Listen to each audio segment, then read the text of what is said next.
Tutoriel BricsCAD V24, bonjour et bienvenue dans ce nouveau tuto. Alors sans plus tarder, je vous affiche mon écran. Alors bienvenue déjà sous l'interface ici BricsCAD V24 en français. Vous pouvez trouver toutes ces options. Alors tout dépend de la licence que vous avez. Ici c'est BricsCAD Ultimate, on le voit. Donc Ultimate, ça comprend finalement le BIM et également bien sûr 2D, 3D. L'option génie civil, arpentage et conception mécanique. Alors dans ce tutoriel, on va parler surtout de la partie 2D. La partie modélisation 3D, bon bah oui, c'est de la 3D. Et la partie BIM, on le verra aussi dans une autre vidéo. On va se concentrer un petit peu sur les performances en 2D et vous allez voir qu'elles sont nombreuses. Sachant que même si vous choisissez un autre mode, eh bien vous pouvez passer quand même plus ou moins de l'un à l'autre. Évidemment que sur la 3D, on peut faire de la 2D plus de l'extrusion, c'est pas vraiment le souci. Et puis le BIM, évidemment, lui va le plus loin, puisque le BIM vous permet de gérer une maquette numérique avec un certain nombre de composants et d'informations sur les éléments. Pour rappel, le BIM, souvent à tort considéré comme de la modélisation, mais vous le voyez, pourquoi on aurait de la modélisation 3D? Bonne question. Non, le BIM, en fait, c'est pas du tout de la 3D. On pense que c'est de la 3D, en fait, si on est puriste, le BIM, c'est c'est du Build Information Modeling, en anglais, évidemment, mais c'est de la maquette numérique, comme on le traduit en français. C'est quoi? C'est si vous dessinez un mur, c'est pas un mur que vous avez, c'est un mur, par exemple, en béton C2530 avec tel et tel degré coupe-feu, avec tel paramètre, on va dire tel coefficient d'absorption du son, etc. Enfin bref, telles armatures dedans, donc ça va beaucoup plus loin, si vous voulez, que de la simple 3D. C'est de l'analyse, concrètement, des données. Donc là-dessus, on a encore du travail, mais et puis le reste, ça marche très bien, effectivement. On peut faire vraiment tout ce qu'on appelle on peut faire des profils, et on peut faire des tôles, etc., etc. Ça, c'est pour le côté mécanique. Alors, on va cliquer ici sur la partie 2D. Alors, ce qui est bien sur BricsCAD, c'est que l'interface, elle est assez épurée. Pour autant, c'est précis. Je peux dire nouveau dessin avec directement, créer un nouveau dessin, etc., etc. Je peux régler les unités. Et sinon, je peux aussi, j'aime bien faire ça, ouvrir mon fichier et il propose directement en lecture seule. Donc, lecture seule, par exemple, je vais aller chercher mon fichier AutoCAD et je vais travailler un petit peu sur la partie coffrage, présentation. Et je vais tout simplement choisir mon fichier. Donc là, c'est le fichier qui va ouvrir en lecture seule. Alors, ce qu'on peut dire sur BricsCAD, c'est qu'à gauche, on a une partie aide, d'accord? Donc, qu'on peut masquer, pourquoi pas. Mais en tout cas, l'aide, elle est assez bien foutue. C'est que si je ne connais pas une commande, par exemple texte, eh bien, il va tendance à à me donner des explications. Alors, manipuler, par exemple, vous voyez, j'ai cliqué dessus, je ne sais pas ce que c'est, il va me dire comment ça fonctionne, ici. Donc ça, c'est plutôt intéressant. Ensuite, bien sûr, pareil pour les hachures. Là, je clique sur les hachures, il va me dire les hachures, ça fonctionne comme ci, comme ça. Donc franchement, très, très, très bien foutu comme outil, honnêtement. Aujourd'hui, il n'y a quand même pas beaucoup de soft qui vont aussi loin. Et franchement, BricsCAD, par rapport à la question du BIM, par exemple, il marque des points tout simplement parce que il aborde ce sujet. Donc vous avez cette possibilité. D'ailleurs, j'ai hâte de rentrer plus en détail là-dedans dans le BIM. Mais pour l'instant, voilà, déjà 2D, il fonctionne parfaitement. Il fonctionne parfaitement puisqu'on voit qu'au niveau de l'accueil, on est sur quelque chose qui est certes épuré, mais qui est complet. Aussi, par rapport à ceux qui viennent d'AutoCAD ou autres soft, si je tape options au clavier, on voit que j'ai les options directement. Donc je dirais que par rapport à ceux qui viennent de DraftSight, il y a zéro formation à faire, quasiment. Quand on vient d'AutoCAD, on pourrait dire qu'il y a zéro formation aussi. Donc franchement, c'est intéressant. À noter que dans les options, effectivement, on voit qu'il est un petit peu différent. L'espace de travail, il va être paramétré ici. Et tandis que sur un AutoCAD classique, vous n'auriez pas évidemment ce genre de choses. Mais pour autant, vous voyez, c'est pas trop compliqué, on va s'y faire puisque tout est bien nommé, Par exemple, l'affichage, bah voilà, l'affichage, je peux facilement changer mon arrière-plan. Par exemple, si ça me convient pas, je vais passer avec un noir absolu et vous voyez tout de suite, ça s'est mis à jour. Si je lui demande du blanc, aucun problème, il va me mettre du blanc. Voilà. Donc on dirait que, franchement, au niveau de la fluidité du programme, il n'y a rien à dire. Alors je vais juste masquer ma caméra, comme ça vous verrez mieux l'écran. Donc ça, c'est la petite différence, mais on aime ou on n'aime pas. Moi, franchement, je trouve pas que ce soit un frein, au contraire. On va dire que c'est juste plus intuitif, c'est bien rangé et il y a tout au même endroit surtout. Vous pouvez donc tout gérer à cet endroit-là, que ce soit les tôles, je sais pas, si vous en avez besoin. Le rendu, le dessin, je sais pas, même peut-être les cotes, etc. Oui, même les cotes. Donc en fait, la grosse différence, c'est que Brixcad, un peu comme sur DraftSight, on va tout gérer. Donc moi, je trouve ça juste mieux, puisque là, on va pouvoir gérer les textes. Si je clique ici, bah, j'ai tous mes textes en fait. On va pouvoir gérer les lignes, donc lignes de repères multiples, si vous voulez, en général. Donc ça, c'est tout ce qui est en général. Donc par exemple, moi je suis en cotation 50, etc. etc. Ça c'est l'échelle. Il y a les unités, il y a tout ça, Donc si vous voulez, plutôt qu'avoir des choses d'un côté et des choses de l'autre, on a tout au même endroit. Mais voilà, donc il suffit de taper option et vous retrouvez tout. Par contre, ce qui est génial, c'est que littéralement, on a une barre ici où on peut faire un clic droit. Et on a tous les panneaux, pareil. Alors on peut avoir plein de choses. Moi, je retiens que les attachements, c'est les XREF, ou références externes, si vous voulez. Voilà, ça n'a juste pas le même nom. La ligne de commande, bah, c'est ce que j'ai en bas, hein. Quand je tape des commandes, c'est ça, là. Ma ligne de commande, si je vous fais un petit contrôle, voilà. On a les propriétés, bah, c'est cette barre de propriétés que vous connaissez tous. On a évidemment les calques. Donc vous voyez, pareil, on n'a pas à faire des pieds et des mains, si vous voulez, pour trouver les éléments. On fait un clic droit, on va dire qu'on est sur les palettes. On a les espaces de travail aussi. On peut y accéder aussi ici. Mais on a, voilà, en faisant clic droit ici, j'ai vraiment tout à portée de main. On a, qu'est-ce qu'on a? Ouais, bah vous voyez, j'ai même la possibilité de changer l'interface. Si je la veux pas sombre, je clique et elle est claire. Voilà. Bah, c'est juste super sympa, quoi. Après, tout dépend ce que vous aimez, hein. Moi, par exemple, sombre, ça me dérange pas du tout. C'est un petit peu comme tous les autres softs, hein, de toute façon. Ensuite, ici, on a en bas à droite ce qu'on appelle les variables système. Si je clique ici, on retrouve, comme sur d'autres softs, les échelles auto, les grilles, les accrochages objets, si vous voulez. Alors j'ai tendance à vous dire les noms que je connais bien sur AutoCAD. C'est juste des noms différents, mais franchement, aucune différence. Orthogonal, bah, mode ortho, mode polaire, franchement, tout le monde connaît. La saisie dynamique aussi. Et du coup, ce qui est pas mal, c'est que vous voyez, si je vais là dans Resolve, bah, je peux très bien... Alors Resolve, on n'aime pas ça souvent. Ici, je cherche la saisie dynamique, elle est là, j'imagine. Voilà. Et saisie dynamique, bah, c'est juste pratique parce que si je fais une ligne, ici, tac, je fais une ligne, vous voyez, ma saisie dynamique, elle me dit, je peux taper ici les valeurs à côté du curseur, donc j'ai 200. Là, je vais taper une valeur au pif, et là, je peux dire fermer, tac, et je ferme directement. Donc en fait, la saisie dynamique, c'est juste hyper pratique puisque rien qu'en survolant, j'ai les paramètres. Si vous la désactivez, le problème, c'est que vous n'avez plus tout ça. Et vous ne savez plus combien font les lignes, vous ne savez plus si vous tapez les éléments combien ils font, etc. etc. C'est juste pénible, quoi. Donc un conseil, utilisez le mode saisie dynamique ici, DIN.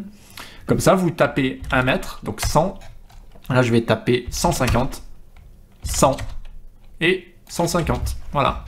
Et là, j'ai bien les dimensions qui s'affichent, 100 par 150. Donc c'est juste plus pratique. En gestion des calques, c'est un petit peu comme le reste. Franchement, aucune différence. C'est super puissant. Super puissant. Voilà, vous voyez, non seulement je peux gérer dans propriété, donc je peux forcer les couleurs, mettre ça en vert. Je peux forcer le type de trait.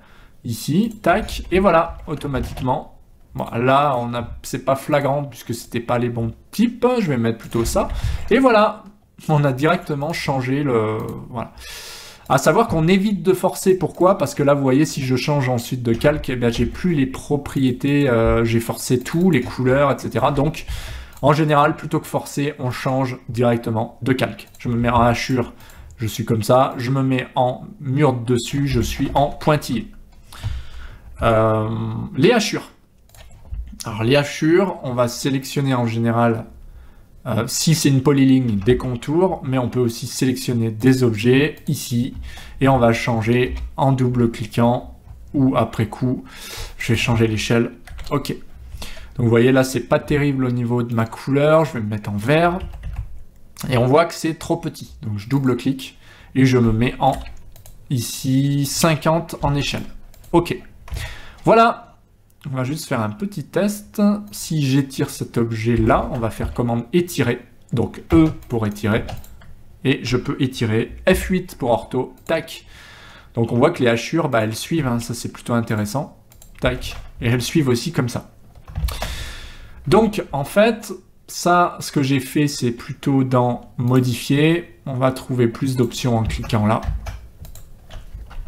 Et on va pouvoir, par exemple, on va pouvoir étirer. Alors moi, je ne me sers pas du tout de ça. Je vais plus étirer, je vais faire E.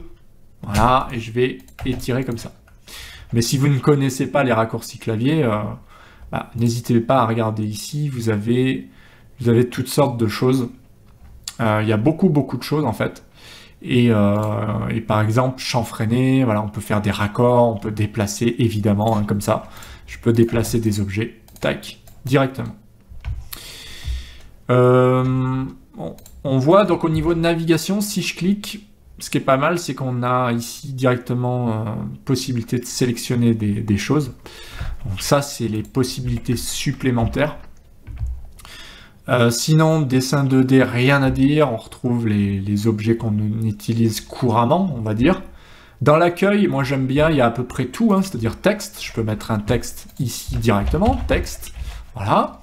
Il y a donc texte, il y a les hachures, il y a cotation, on va tester les cotations, par exemple cotation rapide, tac, ben voilà, je fais une cotation rapide comme ça, donc ça c'est plutôt intéressant, tac, voilà. Donc on voit que ça marche parfaitement. Donc niveau travail, moi j'aime bien travailler en accueil puisque vous avez tout. Après, si vous voulez aller plus loin dans le dessin ou dans, je sais pas, les annotations, vous allez cliquer directement ici. Par exemple, si vous voulez des textes particuliers et des codes particuliers, bah, vous allez cliquer sur annoter. Sinon, vous retrouvez les codes essentiels et les textes essentiels ici. Franchement, aucune difficulté. L'avantage dans l'accueil, c'est qu'on peut faire de la mesure, on peut faire de la surface, distance tout de suite, on peut faire de la correspondance de calque, etc. etc. Donc ce qu'il faut retenir, c'est que, bah, bien sûr, vous avez l'accueil, mais vous pouvez aller plus loin dans le dessin, insérer des blocs, par exemple, des références externes, exporter, annoter, donc c'est des textes, des cotes, des lignes de repères multiples, paramétrique 2D, bah, c'est de la paramétrique, les vues, c'est pour changer les vues, alors c'est plutôt en mode 3D, hein. Gérer, pour aller plus loin, et les Express Tools, ça c'est super intéressant, c'est des options supplémentaires où vous avez la possibilité de remplacer des blocs, faire des textes un petit peu qui suivent un arc, etc., etc. Super décalage. Et vous avez l'assistance IA. Alors ça méritera, je pense, un tuto complet où on va pouvoir manipuler, faire des cotations, etc. Donc ça, franchement, bah, assistance IA, ça peut être très bien, notamment pour extraire des attributs. Donc j'ai hâte de tester.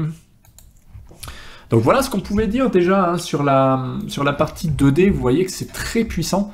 Et surtout, bah, moi qui ai l'habitude d'utiliser mes objets, eh ben, je peux à tout moment rajouter, là vous voyez sur des blocs, des marches d'escalier, donc les blocs dynamiques ils sont archi puissants, on le voit, hein, ça fonctionne. Je peux faire des marches qui font 100, donc voilà, ça fait 1 mètre, et rajouter autant de marches que je veux, ici, directement. Donc ça c'est quand même très puissant. Si je fais RI, bah, lui il va tourner, donc il a tourné. Si je fais DP, c'est un déplacement. Donc je peux aussi laisser appuyer. Tac, ça marche. Alors non, il y a le ciseau qui est apparu, j'avais pas vu. Je vais tester cet objet-là. Et cet objet-là me permet en fait directement de couper des objets. Donc ça, vous voyez, ça coupe tous les objets puisque j'ai fait un joli petit bloc qui me permet de le faire. C'est toujours pratique. On peut faire des talus. Alors on va tester quelque chose. Vous voyez, les talus, par exemple, c'est toujours compliqué. Mais si je fais ça, on va juste faire correspondre ça avec ça. Et là, j'ai mes talus qui sont faits. Alors évidemment, peut-être que mon talus, il n'est pas dans le bon sens. Donc je crois que je peux le... Je crois que je peux l'inverser, je sais plus. Enfin bref, je peux changer aussi le type de ligne, c'est pas du tout un problème. Voilà, donc on voit que ce BricsCAD, il est hyper puissant, hein. Que ce soit les HEA, les IPE, je peux modifier leur sorte ici, leurs caractéristiques. 240. Je peux modifier les blocs dynamiques, par exemple les dalettes sur plot. Tac. Je peux modifier les paramètres, par exemple, je sais pas moi, si je prends des niveaux ou même des réservations, vous allez voir, c'est hyper puissant. Je peux dire ça, hop, je vais le déplacer là-bas, tac. Donc ça peut devenir par exemple une réservation de rectangulaire, comme ça, avec des axes. Cette réservation dans propriété, je peux dire qu'elle fait 40 par 25, et j'ai juste à faire régène pour qu'elle fasse 40 par 25. Donc on voit que c'est hyper puissant. En plus, je peux changer la position du texte. Et si je bouge cette poignée-là, comme je l'ai bien paramétré sur mon bloc, et bien en fait, la réservation, elle change aussi. Donc vous avez vu, c'est super intelligent parce que si je bouge ça, le texte il reste au milieu et si je fais régène, et bien il se met à jour. Donc évidemment, je peux faire un petit 35, ça sera plus clair. Tac, régène. Et j'ai 35 par 25. Ça, c'était pour le petit test des blocs dynamiques. Donc franchement, ça marche. Alors ce qu'on peut dire, ce qu'il faut retenir sur BricsCAD, c'est que les Lisp, ça marche. Les blocs dynamiques, ça fonctionne parfaitement. On va dire que les commandes sont vraiment très intuitives. Aussi, vous voyez le mode présentation. Quand je clique ici sur les présentations, ça marche parfaitement parce que je peux double-cliquer. Je peux dire qu'ici, je veux, par exemple, une présentation sur ma cage d'ascenseur. Je vais régler ici, par exemple, alors si je sélectionne ça, je peux régler là, je crois, la taille. Voilà. Donc, je ne sais pas si là, ça fonctionne bien. Je vais faire standard, je vais faire 1,50. Voilà. Et là, je suis à l'échelle 1/50e, directement. Je peux faire la même chose ici. Vous voyez, je suis à l'échelle standard 1/50e. Alors, je vais me remettre... Ouais, si, normalement, c'est bon. Je peux me mettre aussi au centième. Voilà, donc là, je suis au centième. Et je peux bouger. Donc là, facilement, j'ai fait ma présentation avec la coupe, avec le cartouche, etc., etc. Et si je change de présentation, hyper fluide. Je retourne dans mes objets, hyper fluide aussi. Double-clic molette. Hop, aucun problème. Donc, franchement, BricsCAD, super logiciel. J'ai une formation là-dessus si ça vous intéresse. Sinon, pensez, c'est par là à vous abonner. Les formations, c'est de l'autre côté. Et aussi, il y a des tutos qui vous attendent. Donc, n'hésitez pas à regarder tout ce qu'il y a sur la chaîne et à vous former. Et moi, je vous dis à très vite en vidéo. Prenez soin de vous. Ciao!